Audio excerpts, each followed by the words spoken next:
Ivey is looking down on ace-9 offsuit. Pre-flop, this is a very normal configuration for a tough final table. Ivey opens from early position with a hand that is comfortably ahead of the blind's defending range and plays well post-flop in position. In the big blind, Quas defends ace-5 offsuit.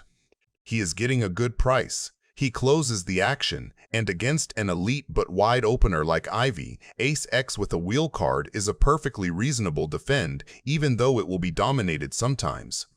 The flop comes one of those low, disconnected boards where the pre-flop raiser still has the range advantage, but the big blind has all the weird two-pair and straight combos. Quas checks his overcard plus gut shot, and Ivey fires 80,000. With two overcards to the board, some backdoor possibilities, and a huge image, his continuation bet will fold out a lot of total air and small pocket pairs. Quas's call with ace-5 is very standard. He has ace-high, 4 to a wheel, and he keeps Ivey's range wide. The turn adds more straight possibilities and a second heart, but does not actually improve either hand. Quas checks a second time, and Ivey now taps the table back. That check is important. By declining to barrel, Ivey controls the pot with what is often just ace-high and also keeps his range looking a bit capped. The river ace changes everything. Both players finally make top pair, but Ivey's 9 kicker quietly crushes Quas's 5. Quas checks a third time and Ivey goes for value with 150,000.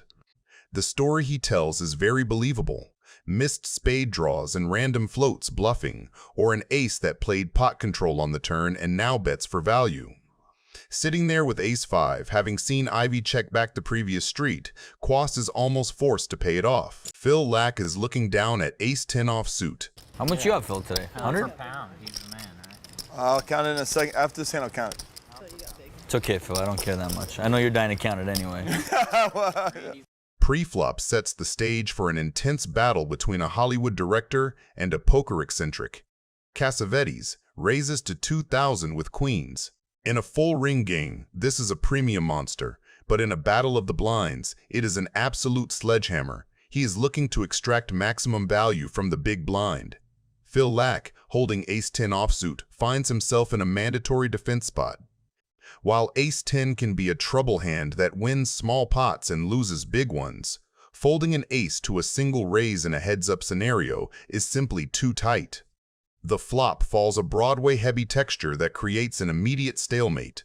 The turn is the 6. Laak decides the free pass is over. This is a classic probe bet. Laak is testing the waters, representing a weak king. Cvetes is not going anywhere. He views Laak's bet as a stab at a pot nobody seemed to want. The river is the queen, the most dramatic card in the deck. It hits Cvetes perfectly, improving him to a set of queens. He believes he has just spiked a monster that will win a healthy pot. Unfortunately, 24,200. I call. And Nick Cvetes runs worse than the car in the driveway of every horror movie. I mean, how good can one fish run? Huh? Is that sick or what? Freriedman is looking down at king-queen offsuit. Jared, where are you from? LA. LA? Yeah, how about you? I live here. Cool. I'm from far away. Antonio moved to California from Iran at the age of 9. I saw your card, Antonio. Did you really? Yeah. From over there? Not as much of a magician as you think. Wow. I was gonna open for a little raise Good there. one. I'm gonna start doing that in the big Middle blind. black, middle Hey, black. I saw your card. I cannot believe you saw my card from over there. That's strong. Pralad, king, queen. He bluffed you right out of that pot. Exactly. You did 1 well. to 1. We're 1-1 now. Pre-flop begins with Freriedman, who opens the action to 1,200. Are you gonna fill me in on what the card was? Middle black. Oh, okay. He's right. It is a standard open, but Cvetes, sitting in the big blind with ace-king offsuit, makes a crucial decision. Instead of 3-betting to extract value with a premium hand, he decides to trap, underrepresenting his strength. I guess if you had 2 black cards, you would have probably folded, yeah. I'm gonna put you on red right now. While this disguises his hand, it also surrenders the initiative to the aggressor. The flop falls a texture that misses both players, but offers Freriedman a gut shot straight draw. Freriedman, usually aggressive, decides to check back. This check is pivotal. He takes a free card rather than firing a continuation bet. The turn is the jack, the card that ignites the fireworks. It is a disaster for Cvetes and a miracle for his opponent. Middle cards, huh? How would you feel if I raise you? Oh man, I think Prahlad thinks he's in a casting session. We just go make another movie and whatever. You Always know, an what's the big option deal? for me is to raise. I feel like You wouldn't be in his next movie, I'll tell you that. representing the middle cards. How many middle cards can there be? What would I raise it to get him to fold? A 9. 24. There's some high-level thinking going on over here, Jared. You see that? Yeah. Mind of like the you have a greatest. Spirit rock. So I'm gonna make it. I'm gonna make it 8,000. That Hollywood was worthy of a movie. I loved it, huh? Right, Nick? Yeah, I loved it. As a director, what did you think of the Hollywood? I there? loved it.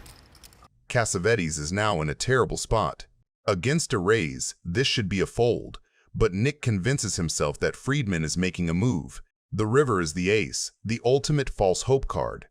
It pairs Cvetes' ace, giving him top pair. In his mind, his hand just went from a bluff catcher to a value hand. He checks, likely intending to call a reasonable bet.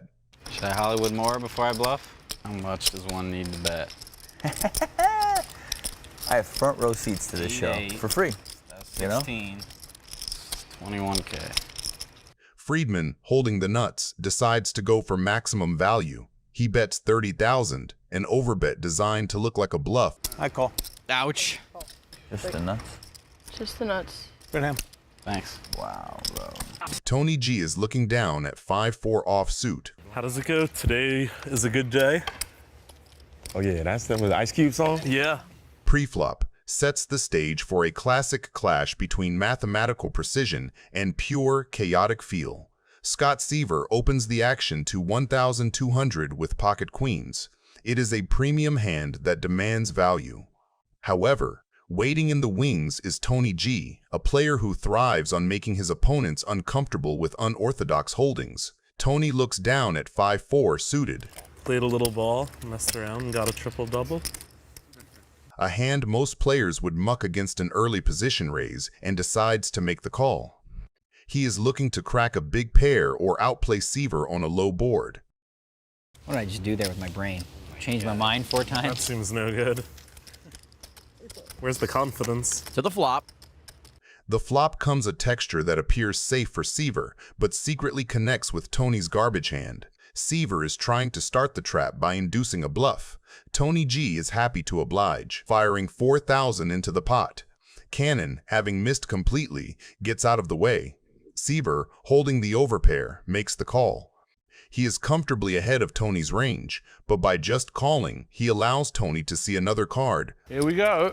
The turn card is the queen, a card that sends the hand into the stratosphere. By checking the turn, Seaver gives Tony a free roll to the river. He fails to charge the draw, assuming his set is invincible. The river is the ace, the most disastrous card in the deck for Scott Seaver.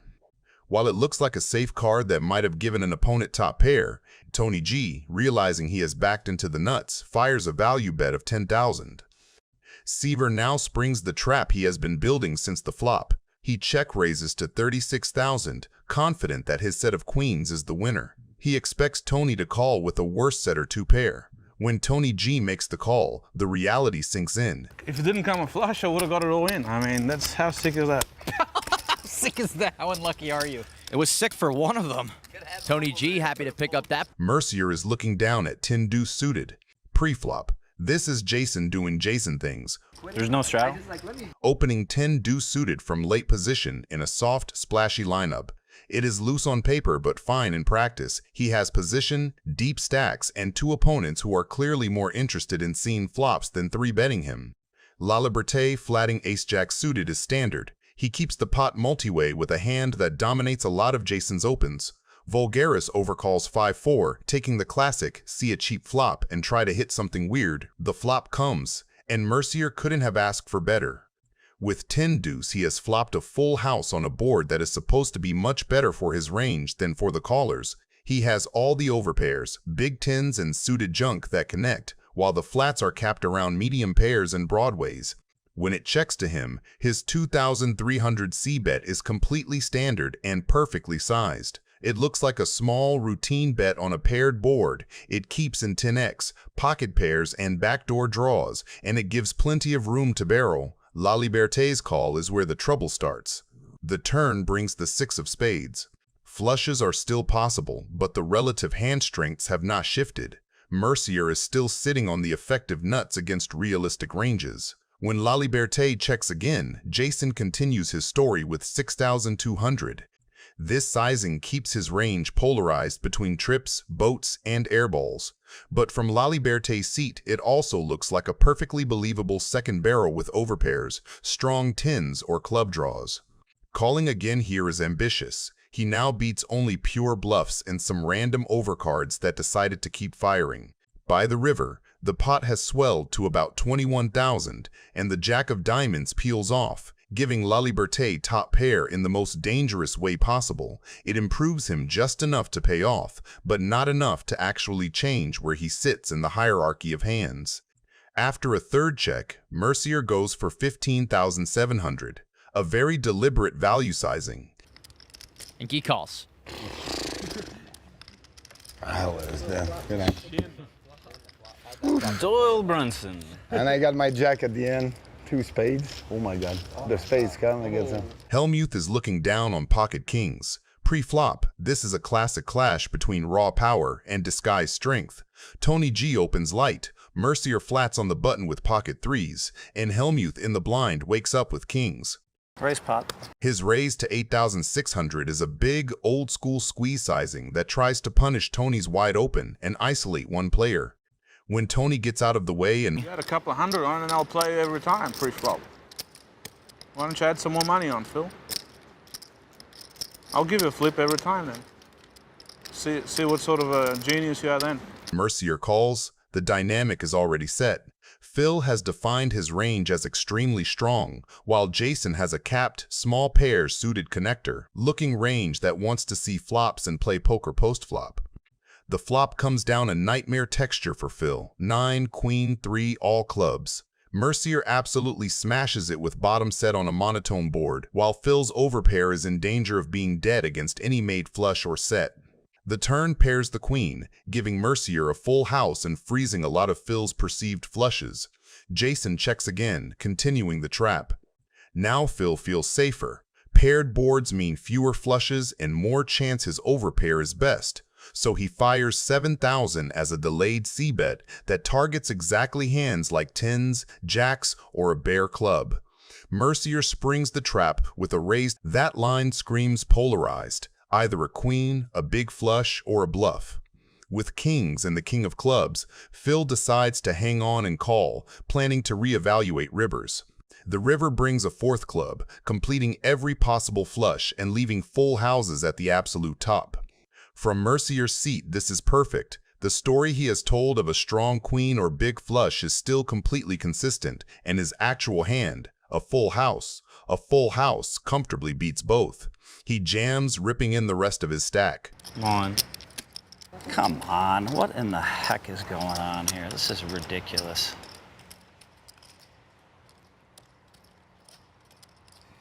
This is what happens to me when I play in these frickin' cash games. Now you're back to yourself. That's better. I couldn't hold it in. I was worried I lost you. God, this is so brutal. Jason's betting big here, having a pretty good idea Phil's got a premium hand. How much is it? 67.9. Phil folds. That's a bluff we gotta show. Phil gets away from it and saves himself almost 70 grand. Felt like a sick bluff, sir. Sick. Or pocket 9s. Either or. God, that's so brutal. Could have been worse. If I bet the flop, I'd just ship it with him. Who wants to... Tony G is looking down on king 4 suited. Pre-flop, this pot starts out as a fairly standard multi-way situation that quietly plants the seeds for a brutal cooler. Harlow opens with ace-9, Antonio peels in position with king-jack, and Tony G overcalls with king 4 suited. From Tony's side, this is loose but very on-brand.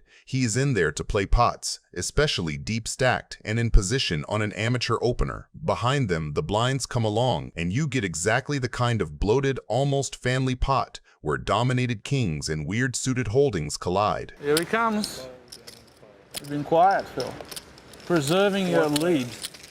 Not really. I check. The flop texture massively favors the kind of speculative, wide calling range Tony brought to the pot. He flops top and bottom 2 pair, while Antonio hits what looks like a very strong top pair with king-jack. After Hellmuth and Harlow check, Antonio's continuation bet for 4,200 into the field is completely logical. He charges draws, gets value from worse kings and tens, and represents the strong pre-flop range he had by flatting the raise in position. Tony's raise to 15,000 is the key inflection point. With 2 pair on a coordinated board, he wants to punish exactly hands like Antonio's, forcing them to pay a premium to continue. The raise size is big enough to thin the field and make life uncomfortable for single-pair hands, but not so huge that it blows them off.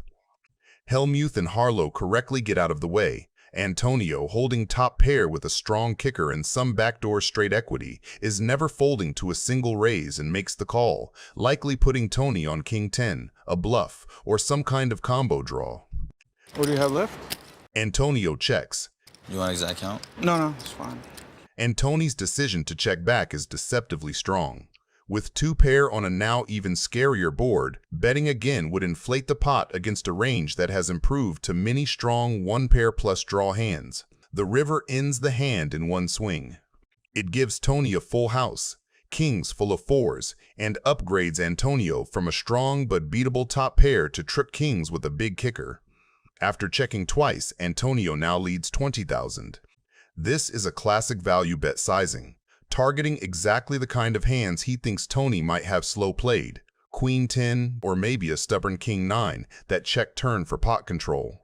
Tony's response is a cold-blooded shove, an enormous raise over the river stab that polarizes his range to absolute monsters or air. In theory, that sizing should make Antonio very suspicious. There are not that many natural bluffs that take this line, and the full house region is heavily concentrated in Tony's loose pre-flop range. But in practice, when you have trip kings with a strong kicker, have seen your opponent check back a dangerous turn, and the pot is already large, folding feels almost impossible. What the hell did you check the turn with, Tony? All right, call. Antonio calls all in and sees the bad news. I see. Tony wins a pot of 150 grand. Chips.